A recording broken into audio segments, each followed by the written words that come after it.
नमस्कार, हर खबर हिमाचल प्रदेश में आप सभी का स्वागत है। मैं आपके साथ रवि राजपूत। वही खबर बिलासपुर से है, जहां भारतीय जनता पार्टी ने लोकसभा चुनाव के दृष्टिगत सभी मोर्चों, प्रकोष्ठों और जनप्रतिनिधियों के प्रशिक्षण शिविर का शुभारंभ किया। आपको बताते चले कि इसी कड़ी में जिला बिलासपुर और जिला हमीरपुर के बीजेपी समर्थित बीडीसी सदस्यों का एक दिवसीय प्रशिक्षण शिविर घुमारवी में आयोजित किया गया। इस शिविर में विशेष रूप से केंद्रीय मंत्री अनुराग ठाकुर पहुंचे। वहीं जनप्रतिनिधियों के इस शिविर का उद्घाटन करते हुए केंद्रीय मंत्री अनुराग ठाकुर ने केंद्र सरकार की तरफ से चलाई जा रही जन कल्याणकारी योजनाओं को लेकर लोगों को जानकारी दी। आपको बताते चले कि जनप्रतिनिधियों को इस बात को लेकर उन्होंने जानकारी दी। उन्होंने कहा कि बीजेपी पंचायती राज को सशक्त करने के लिए चुने हुए प्रतिनिधियों को प्रशिक्षण करवाती है, ताकि उन्हें आगे जनता को बताने में आसानी हो।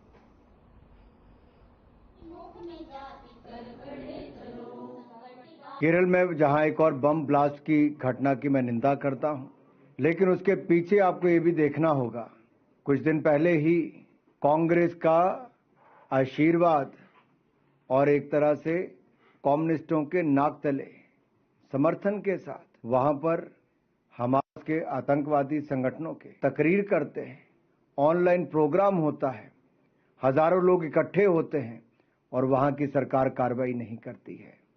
आखिरकार ये कांग्रेस और कम्युनिस्ट, इनका समर्थन इनको क्यों? एक भी नेता राहुल गांधी जी से लेकर शशि थरूर जी तक या इनके पार्टी के अध्यक्ष हो, किसी ने भी उस पर कोई बात नहीं की, कोई सवाल नहीं खड़े किए, चुपचाप समर्थन दिया है।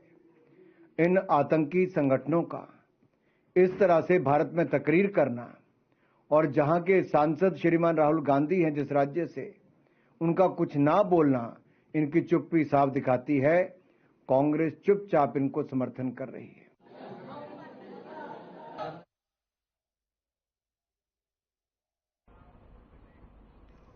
वहीं हिमाचल प्रदेश सरकार के कृषि मंत्री चौधरी चंद कुमार ने ऑर्गेनिक फार्मिंग को लेकर बयान दिया है। आपको बताते चले कि उन्होंने कहा है कि सरकार ऑर्गेनिक फार्मिंग की दिशा में आगे बढ़ रही है। इससे पहले प्राकृतिक खेती के नाम पर प्रदेश में केवल संगोष्ठियां होती रही हैं, वहीं जिसमें इस स्तर पर इसको लेकर उन्होंने आगे कहा कि पूर्व सरकार ने ऑर्गेनिक खेती का बजट ही प्राकृतिक खेती की तरफ डाइवर्ट कर दिया है। हिमाचल प्रदेश अलग अलग विश्वविद्यालय से जुड़ी संगोष्ठी होती रही है, लेकिन इसका असर नजर नहीं आया है। वहीं उन्होंने आगे कहा कि खेती-बाड़ी पशुपालन के बिना अधूरी है। मौजूदा वक्त में जब मशीनरी का उपयोग बढ़ा है तो लोगों ने पशुओं की पालना बंद कर दिया है। आपको बताते चले कि ऐसे में पशुपालकों ने पशुओं को पालना बंद कर दिया, जिसके कारण से पशु सड़कों पर घूमते रहे। वहीं आपको बता दें कि ऑर्गेनिक खेती को लेकर भी उन्होंने बढ़ावा देने की बात कही है।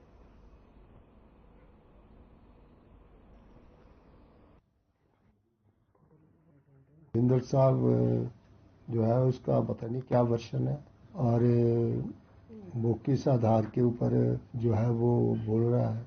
जो फैसला लिया गया है वो इसलिए लिया गया है कि मैंने कई बार कहा है कि प्राकृतिक खेती जो है कोई नया कंसेप्ट नहीं है, और जो हमारी प्राचीन पद्धति है खेती बाड़ी की, उसको प्राकृतिक खेती के रूप में ही जाना जाता है।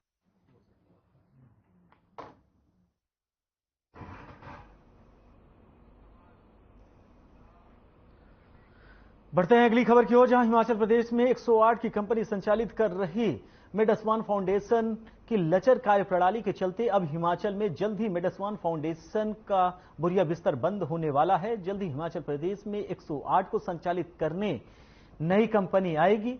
बात स्वास्थ्य मंत्री डॉक्टर कर्नल धनीराम शांडिल्य ने सोलन में कही है। वहीं स्वास्थ्य मंत्री ने बताया कि उन्हें हर क्षेत्र से 108 की लचर कार्य प्रणाली की शिकायत मिल रही है। सोलन में स्थित प्रदेश के अनेकों स्थानों पर फटे टायरों वाली एम्बुलेंस समेत अनेकों खामियां के साथ 108 और 102 की एम्बुलेंस चल रही हैं। उन्होंने आगे कहा कि उन्होंने जल्द ही 108 कंपनी के साथ बैठक करेंगे और नई कंपनी को इसका टेंडर दिया जाएगा, क्योंकि ये कंपनी इसे सही से संचालन नहीं कर पा रही है।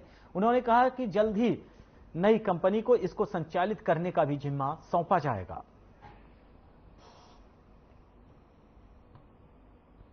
108 के मैंने जल्दी ही मीटिंग भी बुलाई है और मैं चाहता हूं कि वो हम इस टेंडर को ही बदलना चाहते हैं। ये इनकी व्यवस्था ठीक नहीं है, उनके टायर ठीक नहीं है। लोगों को कई विधाओं से मेरे पास बहुत सी कंप्लेंट आई है, पूरे केवल सोलन से पूरे क्षेत्र में मैं गया हूँ, तो हर जगह 108 और 102 की सेवाएं ठीक नहीं है। हम इससे री-टेंडरिंग कराने की व्यवस्था करने जा रहे हैं। कब तक सर नई एम्बुलेंस है जो नहीं, जल्दी ही हो जाएंगे, आप शीघ्र देखेंगे। कंपनी बदल दी जाएगी जो हाँ, बिल्कुल ठीक कर रहे हो।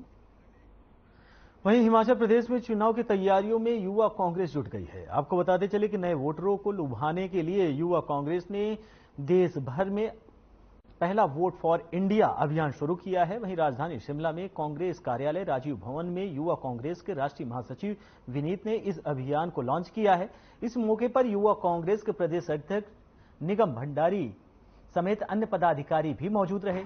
इस अभियान के तहत युवा कांग्रेस पहले वोटों को इंडिया गठबंधन के पक्ष में वोट डालने की अपील करेगी। साथ ही युवा कांग्रेस प्रदेश भर में नए वोट बनाने की भी मदद मांगेगी। आपको बताते चले कि युवा कांग्रेस के राष्ट्रीय महासचिव पुनीत ने कहा कि देश भर में पहला वोट फॉर इंडिया अभियान शुरू किया गया है। इसके अलावा हिमाचल युवा कांग्रेस कार्यकारिणी की बैठक का आयोजन किया गया, जिसमें आगामी लोकसभा चुनाव को लेकर रणनीति तैयार की गई।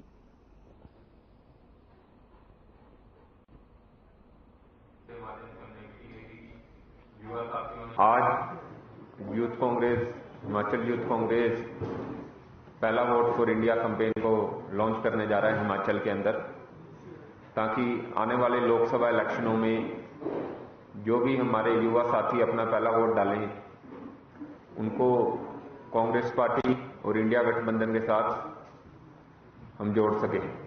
तो पूरे देश के अंदर ये कैंपेन चलेगा। लगभग 15 करोड़ के आसपास जो पहले वोटर पूरे देश के अंदर वोटिंग करेंगे। तो इसके लिए युवा कांग्रेस पूरे देश में इस अभियान को चला रही है।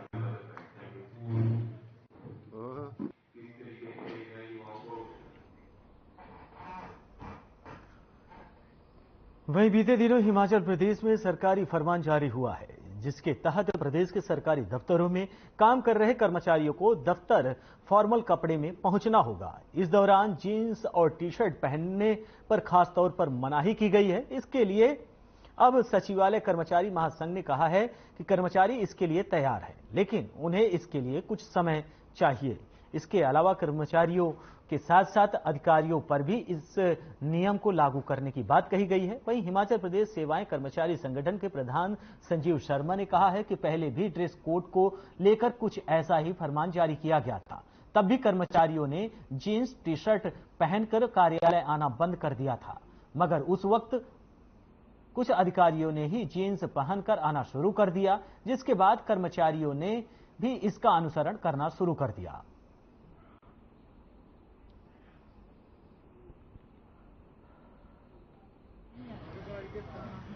देखिए, ये 2017 में भी एक इस तरह का फरमान जारी हुआ था कि भी सभी कर्मचारी अधिकारी जो है ड्रेस कोड में आएंगे।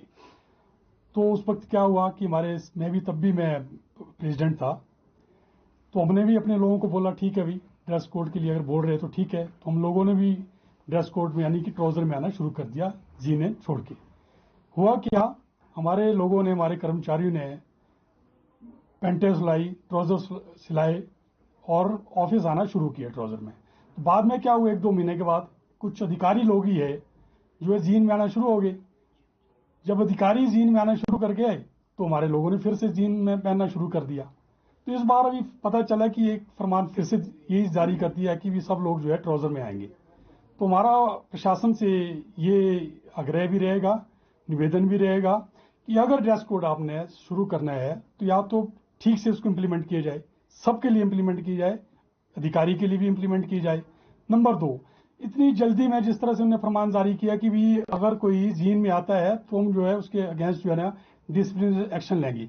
तो इतने जल्दी तो अब कई लोगों के पास तो है ही नहीं ट्राउजर। अगर अब आप बोलें कि नहीं जी आप जीन छोड़ दो, सबके पास जीन्स में ही आते थे कर्मचारी लोग, एकदम तो इम्प्लीमेंट नहीं किया जा सकता।